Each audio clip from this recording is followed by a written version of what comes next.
అంత తీవ్రమైన విషయం, అంత జీవితానికి ముఖ్యమైన విషయం అని చెప్పాలి. కానీ ఏదో పిల్లలందరికీ పెళ్ళిళ్ళు అయిపోతే, అందరికీ ఉద్యోగాలు వచ్చేస్తే, కోడళ్ళు అందరూ నీళ్లు వేసుకుంటే, నేను పాలు వేసుకుంటే, మునిమన వాళ్ళకి బారసాల అన్నప్రాసన కూడా అయిపోతే, అప్పటికో 80 ఏళ్ళు వస్తే ఏదో రామకృష్ణ అనుకుంటూ, ఎంత విచిత్రమైన మాటలో ఇవన్నీ. ఈ క్యాండిడేట్ మర్నాడు వెళ్ళిపోతే మొత్తం ఎన్ని పెట్టావమ్మా దేవుడి దగ్గర లిస్టు? హిరణ్యకశ్యపుడు వరాల కంటే ఎక్కువ ఇవి. పిల్లలందరికీ ఉద్యోగాలు వచ్చేయాలా, అందరికీ పెళ్ళిళ్ళు అయిపోవాలా, కోడలు నీళ్ళు వచ్చేసుకోవాలా, నేను ఎత్తిన పాలు వేయాలా, మళ్ళీ వాళ్ళందరికీ పిల్లలు పుట్టేయాలా, ఒక్కొక్కరికి 2 చొప్పున లెక్క, మరి తేడా రావద్దు. అందరికీ బారసాలు అయిపోవాలా, అన్నప్రాసనలు అయిపోవాలా, వాళ్ళకు కూడా పెళ్లి సంబంధాలు చూడాలా. అప్పుడు కూడా నువ్వు పోతావో పోవో అనుమానమా? ఇంకా ఇష్టం లేదా పోవడం? అప్పుడు ఇంకా రామకృష్ణ అనుకుంటావా? అప్పుడు నీకు తణుకులో రామకృష్ణాపురం, సత్యాపురం అని కనపడేది. ఇంత ప్రణాళిక పెడతా ఉండం మనం ఇక్కడ, కోరికల చిట్టా. ఇంత అయితే కానీ దేవుణ్ణి ఒప్పుకోమను. అప్పుడు దేవుడు అప్పుడు కూడా ఎందుకు ఇంకేం చేయలేం కదా. అబ్బా ఏం చేయలేవు కాబట్టి దేవుడు ఏమైనా చేయగలిగితే చేస్తాం ఇంకా. అందుకే మనం 100 జన్మల ప్రయత్నం చేసినా దేవుడు కాదు, దైవభక్తి కూడా మనకేం దొరకదు. దేవుడి గురించిన మాటలే అర్థం కావు అసలు. ఆ తాపత్రయం ఎలా ఉండాలి అంటే, ఈ పిల్ల కళ్ళజోడు అనుకుంది, ఎందుకంటే దానికి శ్రద్ధ లేదు వెతకడంలో. పోతే మరీ మంచిది, ఇంకోటి కొనుక్కోవచ్చు, కొత్త మోడల్ వచ్చింది, దాని బుద్ధిది. ఫోన్ మన వాళ్ళు పారేస్తారు చూడండి, వెతకరావు, ఎందుకంటే కొత్త మోడల్ వచ్చింది, ఐమాక్సో కొనై జొమేం పోయింది, పోతే తండ్రి పోతాడు. అందుకని ఈ ఫోన్ వెతకరావు, ఎందుకంటే పోతేనే కొత్తది కొంటారు, ఉంటే ఎలా కొంటారు, అదే వాడుకోమంటారు. అందుకని కావాలని పోగొడతారు కూడాను. దీన్ని తెలుసు ఆవిడకి ఆ బుద్ధి, అందుకని ఆవిడ వెతికింది. చచ్చిపోతున్నాం ఎప్పటికే ఖర్చులతో, దీని ఫీజులకే అయిపోతాం జీవితం అంతా. ఆ పెద్ద మనిషి సంపాదించలేక చచ్చిపోతున్నాను, నేను చాకరీ చేయలేక చచ్చిపోతున్నాను. ఇక్కడ ఎవడు పడతాడు ఇప్పుడు 1000 రూపాయలు కళ్ళజోడు అని? పాపం ఆవిడ శ్రద్ధగా దొరకాలి ఎక్కడో అక్కడ ఉంటే కదా, ఉన్న వస్తువునే వెతుకుతాం కదండి, లేని వస్తువును వెతకంగా. అంటే దేవుడి గురించి మనం సెర్చ్ చేస్తున్నాం, వెతుకుతున్నామంటే అర్థం దేవుడు ఉన్నాడని నమ్ముతున్నాం, నమ్మబట్టే వెతుకుతున్నాం. లేనిది ఎందుకు వెతకడం? నాస్తికుడు వెతుకుతాడు, ఆయన లేడని చెప్పేశాడు ఆయన, ఇంక వెతకడం. మనం వెతుకుతాం ఎందుకని మనం ఉందని తెలుసు. ఇంట్లో ఉన్న వస్తువు ఎక్కడైనా మర్చిపోతే వెతుకుతాం, కానీ ఇంట్లోనే లేదు అన్నప్పుడు, మనం కొనలేదు అన్నప్పుడు ఎందుకు వెతుకుతామంటే అది ఇక్కడ ఉండదుగా. అది మనం దేవుడి గురించి వెతకడం ప్రారంభిస్తున్నాము అంటే ముందు ఉన్నాడని అంగీకరిస్తున్నాం అన్నమాట. ఒప్పుకుని తీరాలి ఆ విషయాన్ని. అంగీకరించామంటే చాలు, ఇవాళ కాబట్టి రేపు దొరుకుతాడు, అనుమానం లేదు. ముందు అంగీకరించావు కదా, ఉన్నాడో లేడో అని వెతికితే దొరకడు. నువ్వు లేడనే అనుమానం ఉంది నీకు ఇక్కడ. ఉందనుకునే వెతకడు, ఉన్నదాన్నే వెతుకుతావు, లేని దాన్ని ఎందుకు వెతకడం? ఆవిడ ఉంది, ఎక్కడో అక్కడ పెట్టింది ఈ హడావిడని. సాధారణంగా పిల్ల తిరిగే ప్రదేశాలు, కళ్ళజోడు తీసి పెట్టే ప్రదేశాలు 2-3 చూసింది ఆవిడ, ఓ చోట దొరికింది. అలా మనం కూడా దేవుడు ఉన్నాడు, మనకు ఎందుకు దొరకడం అన్నటువంటి తీవ్రమైన తపనతో ప్రహ్లాదుడికి ఎందుకు దొరికాడు, ద్రౌపదిని ఎందుకు కాపాడాడు, కుచేలుని ఎందుకు కాపాడాడు, వాళ్ళందరినీ కాపాడినవాడు నన్నెందుకు కాపాడు అనే తీవ్రమైన తపనతో వెతకాలి. అలా వెతికాడు కాబట్టి ప్రహ్లాదుడికి దొరికాడు. అందుకని ఆయన ఇంకెందుకయ్యా ఎందెందుకు వెతక చూసినా అందంతే గలడు, నువ్వే ఏదో నీ చెప్పాలన్నదని నేనేం చెప్పలేనంటే, ఆయన ఏదో ఈ స్తంభంలో ఉన్నాడా, ఎందుకు ఉన్నాడు, అక్కడ ఉన్నవాడు ఇక్కడ ఉన్నాడు అన్నాడు, ఓ దెబ్బ కొట్టాడు, అందులోంచి వచ్చాడు.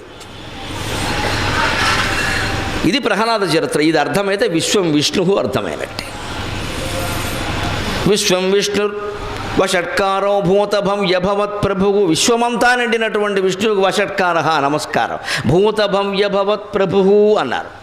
చాలా కీలకమైనటువంటి మాట ఈ శ్లోకం. మొదటి శ్లోకంలోనే ముఖ్యమైన విశేషాలన్నీ ఉన్నాయి. భూత అంటే జరిగిపోయిన కాలం, భవ్య అంటే రాబోయే కాలం, భవత్ అంటే నడుస్తున్న కాలం, అంటే past tense, future tense, present tense. ఈ మూడింటికి ఆయనే ప్రభువు. కాబట్టి మనం కంగారు పడాల్సిన పని లేదు. ఈ 3 ఉన్నది కాలానికే కదండి. కాల పరిణామంలోనే అన్నీ జరుగుతున్నాయి, మీరు గమనించండి. కాలం అంత గొప్పది. చాలా వరకు మనం మనుష్యులు, మన కుటుంబాల్లో కానీ, దేశంలో కానీ, సమాజంలో కానీ ఎక్కడైనా మనం పరిష్కరించలేని సమస్యల్ని కాలం పరిష్కరిస్తుంది. కాలం పరిష్కరిస్తుంది ఖచ్చితంగా. కాలంలో ఏదో జరుగుతుంది, ఉన్నవాడు ఎవడో పోతాడు, అంతే. రకరకాల మార్పులు వచ్చేస్తాయి వెంటనే. ఇంతవరకు రారు, ఇక వీడు శాశ్వతం అనుకుంటాం మనం. వీడు ఉన్నంతకాలం ఇంతేరా, పడక తప్పదురా అనుకుంటాం. భగవంతుడు వాడిని లేపేస్తాడు. తర్వాత చాలా మార్పులు వచ్చేస్తాయి అక్కడ, ఊహించినవన్నీ వచ్చేస్తాయి. ఎందుకంటే ఇంకోటికి ఏదో యోగం పడడానికి కావచ్చు, వీడు యోగం పోవడానికి కావచ్చు, లేదు ఏదైనా కావచ్చు, అది మనం చెప్పలేము. దాన్నే భీష్ముడు ఆ కాలమహిమని భీష్మస్తవంలో చాలా అందంగా చెబుతాడు. మన మానవ సంబంధాలన్నీ ఎలాంటివో కూడా చెబుతాడు. వాయువశంబులయ్యగసి వారిధరంబులు మింట వాయుచుంగూడుచునుండు కైవడి వాయువశంబులయ్యగసి వారిధరంబులు మింట కూడుచున్ వాయుచునుండు కైవడి ప్రపంచము మొత్తము కాలతంత్రమై పాయుచు కూడుచుండు ఒక భంగి చెరింపదు కాలము అన్నియున్ చేయుచునుండు కాలము విచిత్రము దుస్తరము ఎట్టివారికిన్. సరిగ్గా మానవ సంబంధాలన్నీ ఎలాంటివి అంటే గాలికి కలిసిన మేఘాలు అలాంటివి అన్నాడు ఆయన. వాయువశంబులై ఎగసి వారిధరంబులు మింట కూడుచున్ పాయుచునుండు కైవడి ప్రపంచము మొత్తము కాలతంత్రమై పాయుచు కూడుచుండు. భార్య అయినా భర్త అయినా తల్లి అయినా తండ్రి అయినా పిల్లలైనా మనకు అనుబంధాలు ఎలా ఏర్పరచుకున్నాం వాళ్ళతో అంటే గాలికి మేఘాలలాగే మబ్బులులాగే. మీరు గాలి వీసేటప్పుడు చూడండి, ఎక్కడెక్కడో ఉన్న మేఘాలు ఓ దగ్గరికి చేరతాయి. ఇంకాస్త దగ్గరికి చేరి ఒకదాన్ని ఒకటి ఒరుసుకుంటే వెంటనే వాన కురుస్తుంది. లేదు ఏదైనా కొండ కానీ ఎత్తైన ప్రదేశాన్ని కానీ మేఘం ఒరుసుకుంటే వాన కురుస్తుంది. అది ఒరుసుకోకుండా అలాంటి అవకాశం లేకుండా గాలి వీసిందనుకోండి, కాసేపటికి మేఘాలన్నీ చల్లాచెదరైపోతాయి. అంతకుముందు గాలి వల్లే మేఘాలు కలిశాయి, గాలి వల్లే మేఘాలు విడిపోయాయి. మనస్సులో ఉండే వాసన వల్లే భార్యకి భర్త, భర్తకి భార్య కలిశారు. జన్మాంతరమైన సంస్కారం. ఆ వాసన కారణంగానే మనం ఈ తల్లిదండ్రుల కడుపున పుట్టాం, లేకపోతే ఇంకెక్కడో పుట్టేవాళ్ళు. ఒక్కొక్క కడుపునో నక్క కడుపునో పుట్టాం, మానవుల కడుపున పుట్టాం. అందులో గోదావరి జిల్లాలో పుట్టాం, అందులో సస్యశ్యామలమైన తణుకు ప్రాంతంలో పుట్టామంటే జన్మాంతర సుకృతం. నిజంగా అదృష్టం అది. కడుపు నిండా తిండి ఉంది, ముందు కడుపు నిండా తిండి ఉంది. తిండి లేని కుటుంబాలు ఎన్ని లేవు, పంట లేని కుటుంబాలు ఎన్ని లేవు, ఎడారి ప్రాంతాలు ఎన్ని లేవు. ఎడారిలో పుడితే మన బతుకేంటి? పోనీ ఇది ఏమైనా పుట్టాలని అప్లికేషన్ పెట్టుకుని పుట్టావా? అలా జరుగుతుందా? అదే అదృష్టం అంటే. కానీ ఆ అదృష్టాన్ని చూసుకుని మురిసిపోవడం కాదు, అయ్యో ఇంత గొప్ప జన్మ వచ్చింది, పంటకి లోటు లేని ప్రాంతంలో పుట్టాం, ఉన్నతమైన వర్గంలో పుట్టాం, మనకేం లోటు లేదు, హాయిగా ఉన్నాం, కడుపు నిండా తిండికి లోటు లేదు, ఇంటికి లోటు లేదు, తల్లిదండ్రులు కష్టపడి సంపాదించారు, మనం చదువుకోమని చెబుతున్నారు, సుఖంగా ఉండమన్నారు, ఉండొచ్చు కదా, మనం ఎందుకు దుర్గుణాలు పెట్టుకోవాలని ఆలోచించాలి. ఇన్ని ఉన్నా కూడా పాడు చేసుకుంటే కూడా చెబుతాడు. ఎందుకంటే ఈ బంధాలన్నీ గాలికి ఏర్పడినవే, మనమేమో అనుకుని పుట్టలేదు, గాలికే ఓ తల్లి గడుపున పుట్టాం. గాలి ఆ వాసనా బలం. గాలి అంటే వాసన. ఎందుకంటే వాసన వేరు గాలి వేరు కాదండి. గాలి వల్లే మనకు వాసన వస్తుంది, గమనించండి. ఓ పూల తోట మించి గాలి వచ్చినప్పుడు మనకు పూల వాసన వచ్చింది. ఓ మురికి కాలువ మించి వాసన వస్తే మురికి వాసన వచ్చింది. వాసనకి మూలం గాలేగా. అంచేది ప్రాణవాయువు రీతిలో సృష్టిలో దాన్ని వాయువు అన్నారు, మన మనస్సులో దాన్ని వాసన అన్నారు. వాసన కూడా వాయువే. అంచేది శారీరక బంధాలు, మన తల్లి తండ్రి భార్య భర్త పిల్లలు లాంటి వాటికి వాసన కారణమైతే, మబ్బులు కలవడానికి విడిపోవడానికి వాయువు కారణమైంది. ఆ వాయువు ఈ వాసన రెండూ ఒకటే. అలా గాలికి మబ్బులు కలిసాయి, మళ్ళీ గాలికి విడిపోయాయి. ఏదైనా కాలువ ప్రవహిస్తూ ఉంటే చూడండి, బాగా తుఫాన్లు ఈ వర్షకాలంలో గోదావరి అవన్నీ ఉధృతంగా ప్రవహిస్తాయి. రెండు దొంగలు కొట్టుకొస్తాయి, ఆ చివరి నుంచి ఒకటి ఈ చివరి నుంచి ఒకటి. అవి ఏమిటో ఇలా కలుస్తాయి, ఇలా వి ఆకారంలో. మళ్ళీ కలిసి కొద్ది దూరం ప్రయాణం చేస్తుంటే ఫోటో తీస్తే అద్భుతంగా ఉంటుంది నిజంగా. కాసేపటికే మళ్ళీ ఏదో కొంచెం ఇలా వస్తుంది ప్రవాహం, ఆ రెండు విడిపోతాయి. ఏది ఎక్కడికి గడుతుందో తెలియదు. సరిగ్గా కుటుంబ సంబంధాలన్నీ అంతే. ఎంత ప్రేమించుకున్న భార్యాభర్తలైనా మృత్యువు ఇందులో ఎవరిని ముందు తీసుకెళ్ళిపోతుందో తెలియదు. ఈయన కూడా 70 ఏళ్ళు బతుకుతాడు, 80 ఏళ్ళైనా, ఆవిడ 70, 80 అని ఏమి అవకాశం వెళ్ళలేదు. ఎప్పుడైనా వెళ్ళిపోవచ్చు, నిండు వయస్సులో వెళ్ళిపోవచ్చు. దుఃఖాన్ని భరించాల్సిందే.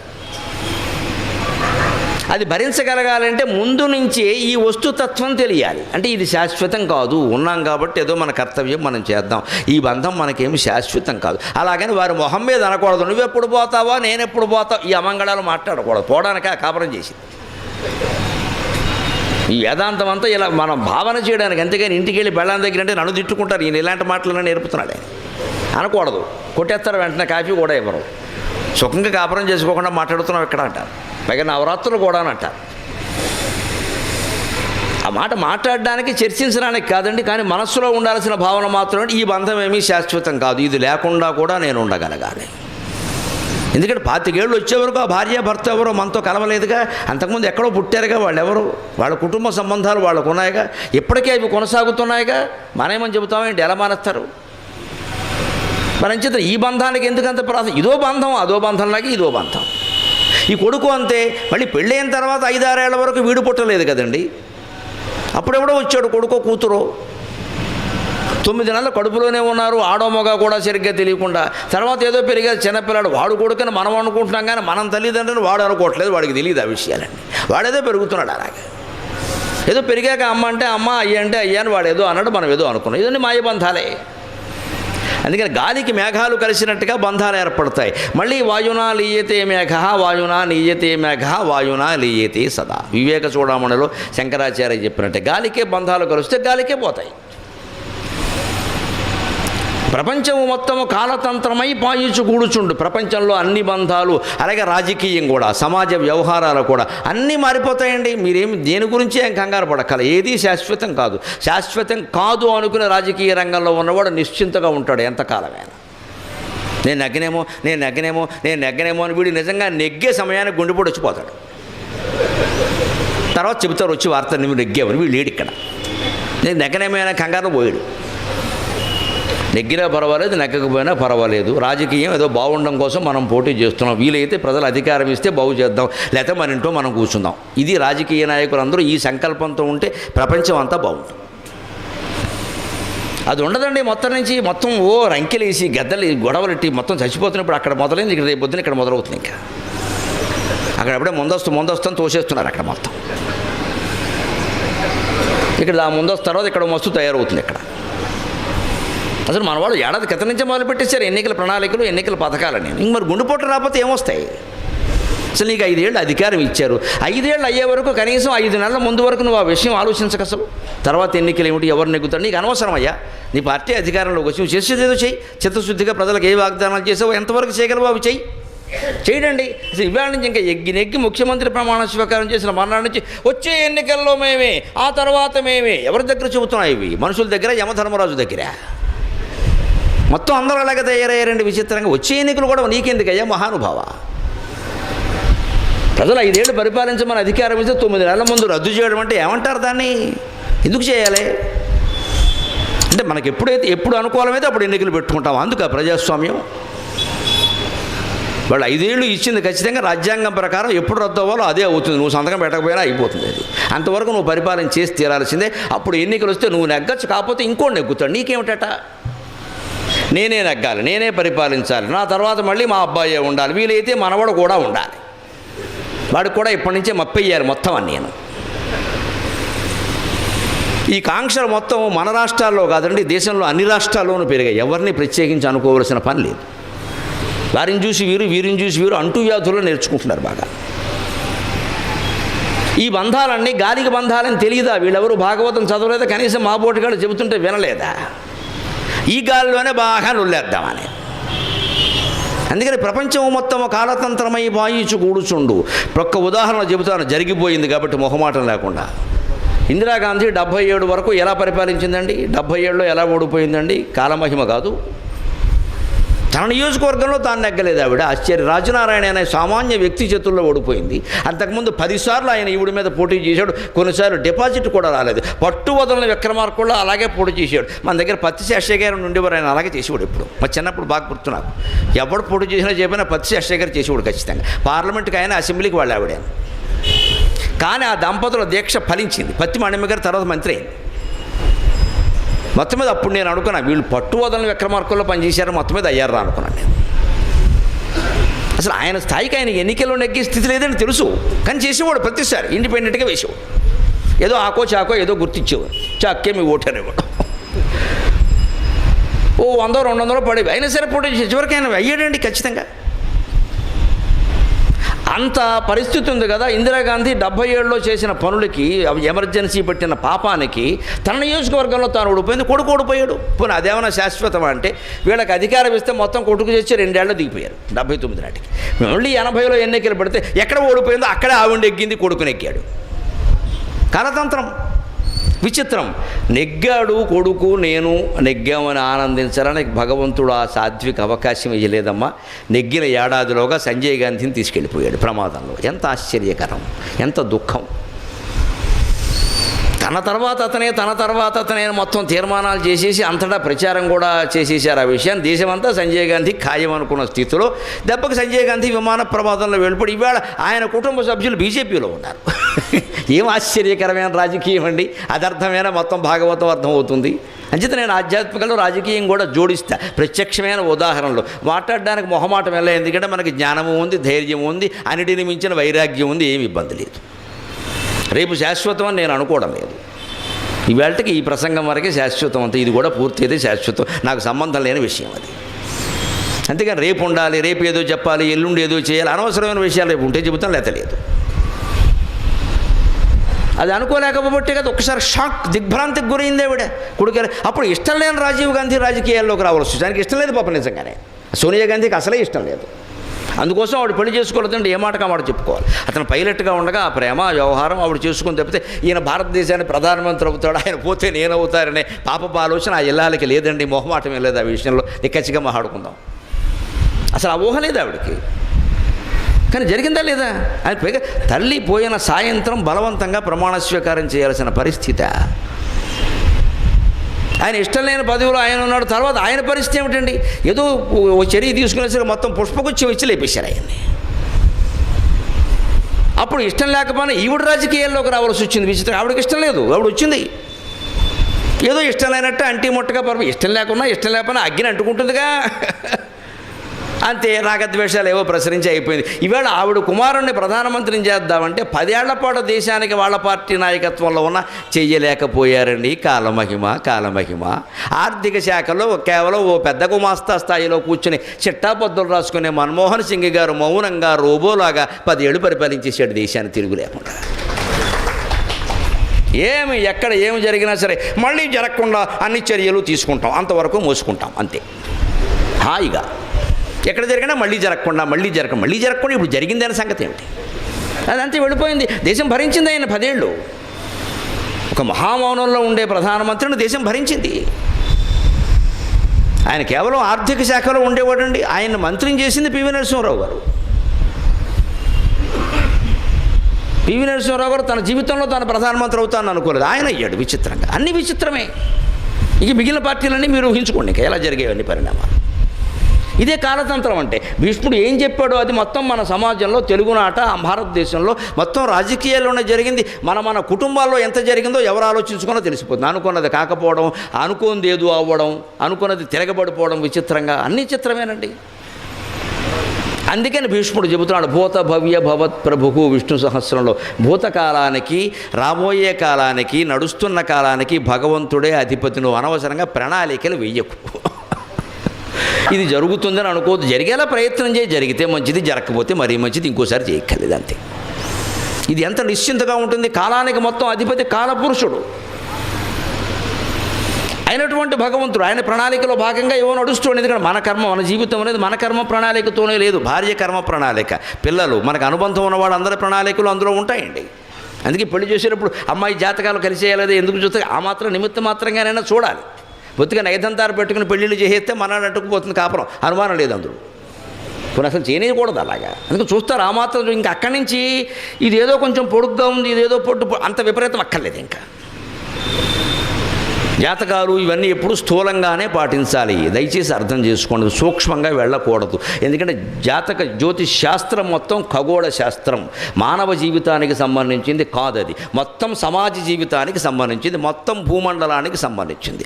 అతివృష్టి, అనావృష్టి, అష్టగ్రహ కూటమి, సూర్యగ్రహణం, చంద్రగ్రహణం, ఏ పంటలు ఏ కాలంలో పండతాయి, ఇవన్నీ చెప్పడానికి జ్యోతిష్ శాస్త్రం. కానీ నీ చెయ్యి నా చెయ్యి, నీ మూతి నా మూతి చూసి చెప్పడానికి కాదు. అది దాన్ని అలా చేసేసారు మహానుభావులు, వారికి నమస్కారం. ఎందుకంటే వ్యాపారం చేయడానికి బాగా వీలు, మనిషిని ఎంత భయపెట్టేస్తే అంత వీలు. అందులో మీరు మీ జీవితాల్లో మీకు చెప్పిన చూసుకుని 90% అబద్ధాలే, 10 కూడా జరగవు. ఆ జరిగిన వాళ్ళ చేత చెప్పిస్తారు టీవీల్లో, అవి మనం నమ్మేస్తూ ఉంటాం.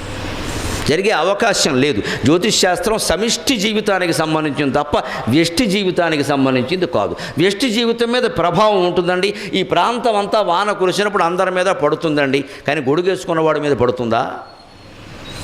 కొందరికి 2 చినుకులు పడగానే జలుబు చేసేస్తుందండి. ఒక్కోడు వానలో తారంగా వాడినా ఏమీ చేయదండి. వాడి శక్తి సామర్థ్యాలు ఉన్నాయా లేదా అక్కడ. జ్యోతిష్శాస్త్ర ప్రభావం కూడా అంతే. స్థిరమైన సంకల్పం, భక్తి, జ్ఞాన వైరాగ్యాలు కలిగిన వాడిని నవగ్రహాలు కాదండి 18 గ్రహాలు ఉన్నవాడిని ఏం చేయలేవు. మొహమాటం ఏం లేదు ఆ విషయం. వెంకటేశ్వర సుప్రభాతం సహా అన్నింటిలో ఉంటుంది. మీ ధైర్యం కోసం చెబుతున్నా. సూర్యందు భౌమ బుధ వక్పతి కావ్య సౌరి స్వర్భానుకేతు దివిషత్ పరిషత్ ప్రధానాగ త్వద్దాసదాస చరమావధి దాసదాసాక శ్రీ వెంకటాచలపతే తవ సుప్రభాతం. సూర్యుడు, ఇందు చంద్రుడు, భౌమ కుజగ్రహం, బుధగ్రహం, వాక్పతి బృహస్పతి, కావ్య శుక్రగ్రహం. సూర్యందు భౌమ బుధ వాక్పతి కావ్య శౌరి, సూర్యుని కుమారుడైన శనీశ్వరుడు శౌరి అంటే. స్వర్భాను రాహువు, కేతు నవగ్రహాలు. ఇంతకు మించిన 10వ గ్రహం ఏది లేదు. 10వ గ్రహం ఎవడైనా ఉంటే ఈ జాతకం చెప్పించుకుని వాడే 10వ గ్రహం. ఇవన్నీ వెంకటేశ్వర స్వామికి, భగవంతుడికి త్వద్దాసదాసచ రమావధి దాసదాసాహ.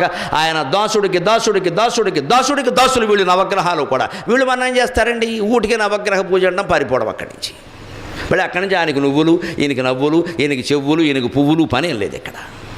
ఇదో పెద్ద నమ్మకాలు బాగా పెంచుతున్నారు. 5 వారాలు, 30 వారాలు, 60 వారాలు. నువ్వు ఇక్కడ ఎవరికో నువ్వులు ఇచ్చేసిన వెంటనే పైన గ్రహం మారిపోతుందా? కాస్త ఆలోచించవాయి బాబు. బుర్రపెట్టి ఆలోచన తెలిసిపోతుంది. నీ నువ్వులకి ఆ గ్రహం ఎలా మారుతుందండి? ఎందుకు మారుతుంది అసలు? అది మొత్తం సమిష్టి సృష్టికి సంబంధించిన విషయమా? కానీ ఖచ్చితంగా అదే జ్యోతిష్ శాస్త్రంలో చంద్రగ్రహణం కానీ, సూర్యగ్రహణం కానీ, గ్రహకూటమి కానీ, ఈ ఇతర అతివృష్టి అనావృష్టిలు కానీ ఎలా రాశారో అలాగే జరుగుతున్నాయి. మీరు గమనించండి. ఒక చుక్క తేడా లేకుండా, సెకండ్ తేడా లేకుండా కరెక్ట్ జరుగుతాయి. ఎందుకంటే అది సమిష్టి, వ్యష్టి కాదు. దాన్ని మన వాళ్ళు శుభ్రంగా వ్యాపారం చేయడానికి వీలుగా వ్యష్టి చేసి పారేశారు. మొత్తం నీ నక్షత్రం ఏమిటి అనడం, అందుకే వ్యాపారంలో మునిగో. నక్షత్రాన్ని బట్టి మునిగిపోతాడా? అలా అయితే చంద్రబాబు నాయుడు గారి నక్షత్రాన్ని పెట్టి పుట్టిన వాళ్ళందరూ రాష్ట్రానికి ముఖ్యమంత్రులు అయిపోవాలి. అందరూ అవుతారా?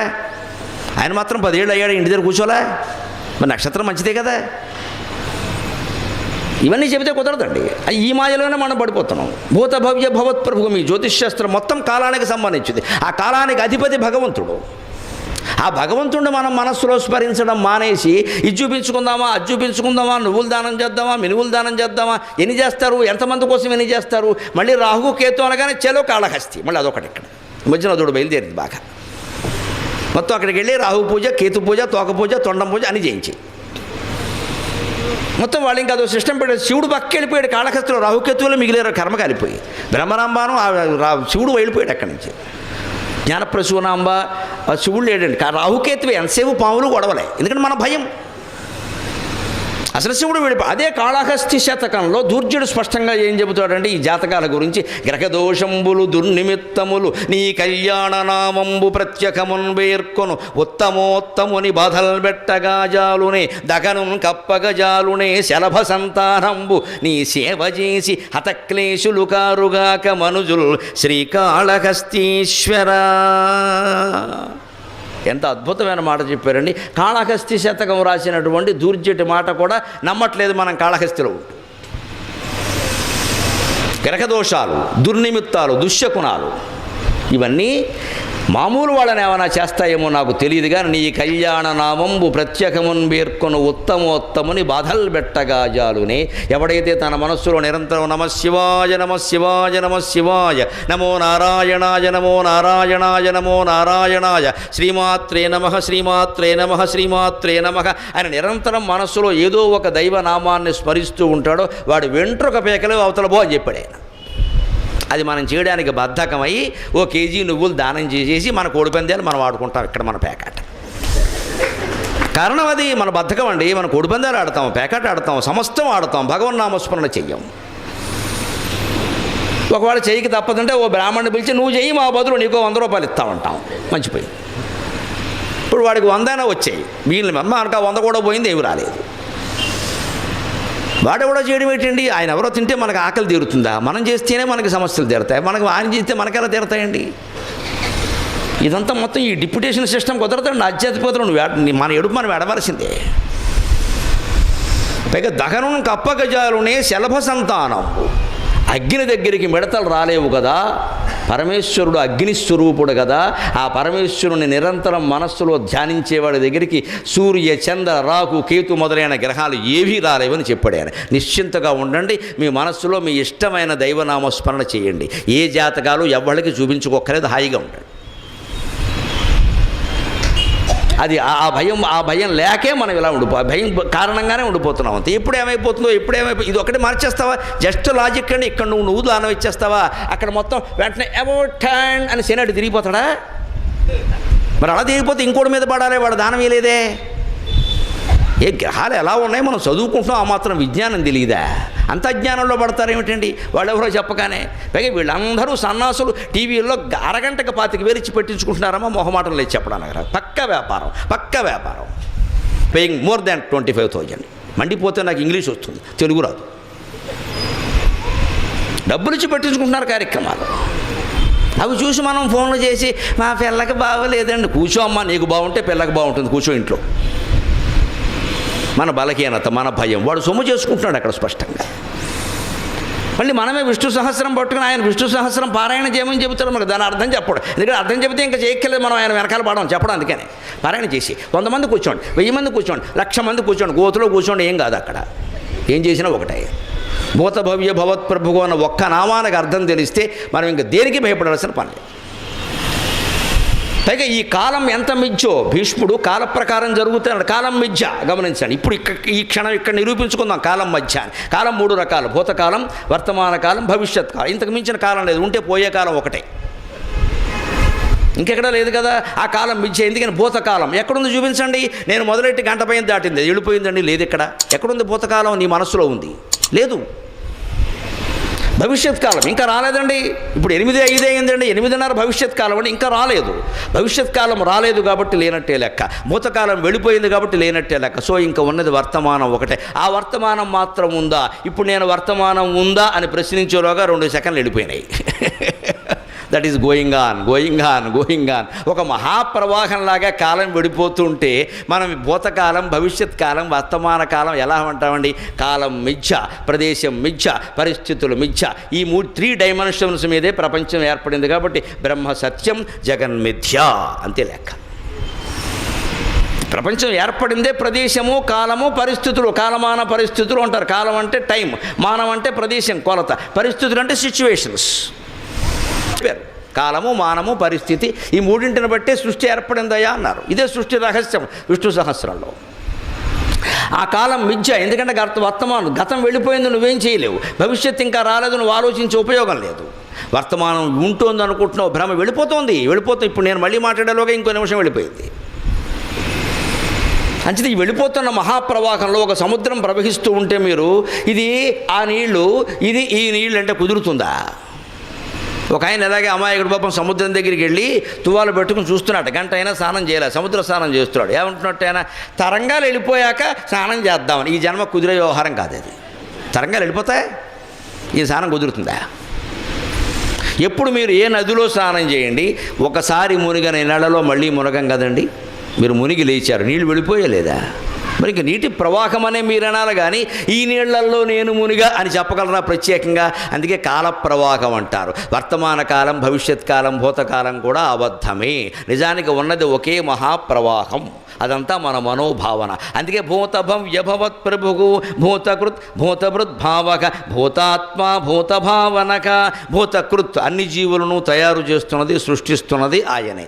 ఎలాగా? మనం పడుకుని కలగంటున్నాం. ఒక జీవుడు పడుకుంటున్నాడు, అతని కలలో మగవాళ్ళు వచ్చారు, ఆడవాళ్ళు వచ్చారు, చెట్లు వచ్చాయి, పుట్టలు వచ్చాయి, కుక్కలు వచ్చాయి, నక్కలు వచ్చాయి, 100 రకాలు వచ్చాయి. ఇవన్నీ ఈ రూపాలన్నీ ఎవరివి? ఈ పడుకున్న జీవుడే ధరించాడు. ఏమాత్రం ఆలోచించినా అర్థమైపోతుంది. వాళ్ళెవరూ మన కల్లోకి రాలేదు. పొద్దున్నే లేచి ఎవరింటికైనా వెళ్ళి నువ్వు నా కల్లోకి వచ్చావంటే ఆ మాట మగవాళ్లతో అంటే ఒక ప్రమాదం, ఆడవాళ్లతో అంటే 2 ప్రమాదాలు. వాళ్ళ ఆయన వస్తాడు, నీ కల్లోకి మా ఆవిడ ఎందుకు వచ్చిందని. ఎందుకు వస్తారండి? వాళ్ళ ఇంట్లో వాళ్ళు ఉన్నారు, మన కల్లోకి ఎందుకు కానీ వచ్చారు. నేను సాయంత్రం 4-5 మధ్యలో ఒక ఆవిడ నాకు ఫోన్ చేసి, నాకు మీరు కల్లోకి వచ్చారండి. నయ్యం, మా ఆవిడ ఇక్కడ లేదు కాబట్టి సరిపోయింది అన్నాను.